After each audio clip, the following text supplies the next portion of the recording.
What's going on, guys? It's Tony with Urban Girl Scout Media coming to you. Well, the time I record this is shortly after the NBA announces that they are doing some sort of TV horse deal.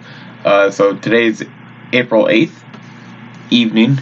And I just had some thoughts about this I wanted to share with you guys. So, first off, if you listen to the channel, you know that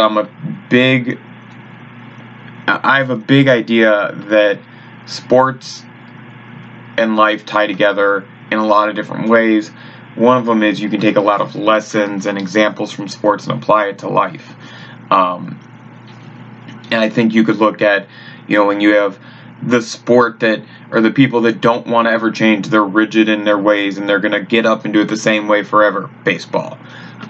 You have the corporate, by the book, want it done the right way unless it's an under the table deal. Football.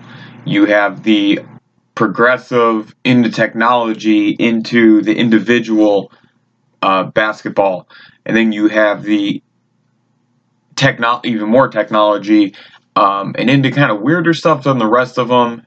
Soccer and hockey. I don't know what hockey is anymore, but anyways, and I think you could go to players and teams and go to, you have the haves and the have-nots and all that different stuff. But you get where I'm going with this. That's another day, another conversation. So the reason I point out the leagues, though, is because of the NBA. And this decision they made about the horse televised event, I think it's going to be really cool and interesting, but dangerous grounds at the same time. Not because of the COVID-19 stuff, but because of the fact that the NBA, they're very much the young generation that wants to be seen, that wants to be heard. Their opinion matters. I'm not knocking anybody or going any deeper than that, but that's my opinion, is that the NBA represents that demographic of people across the United States. More of us, and I'm in that demographic as well, where we want to be seen and heard, and our opinion matters to us, and there's social pressure, and you could say the Twitter world is part of it, whatever. So the NBA got something not only right, but they were the first to do it recently, and that was shutting down their sport league and suspending the season due to COVID-19. That was a wonderful idea, and I thought it was the right move. They were the first to do it, and they've really been at the forefront of a lot of different things. This is one of the most important things they've been at the forefront of. But now they're consistently trying to find ways to come back, and they're getting antsy. If you follow any sports chatter, ESPN is still trying to fill the daily media sphere with content, with sports talk about all kinds of stuff, and there isn't a lot going on if you haven't paid attention.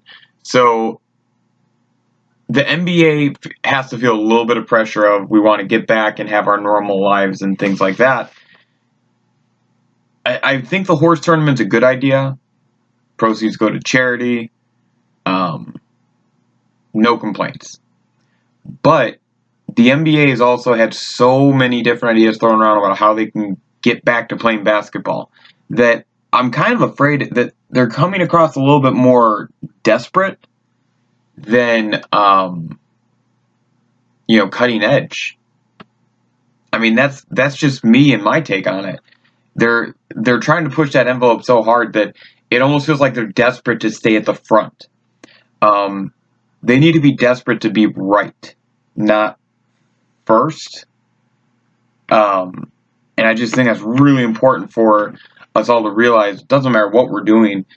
We have to remember it's more important to be right and to get it right than to be first. And if you can be the first to get it right, more power to you. But you have to get it right. And this is a sensitive situation. So I'm excited about the horse tournament. I think that this is going to be a success, but I also said dangerous because I think it's going to put a lot more pressure on the NBA to give us more content one way or the other. I really do. I think that it's going to be such a success because there's no competition for it in terms of viewership. everything is reruns or news about politics and health crisis and the economy's crashing, and I mean there's no content.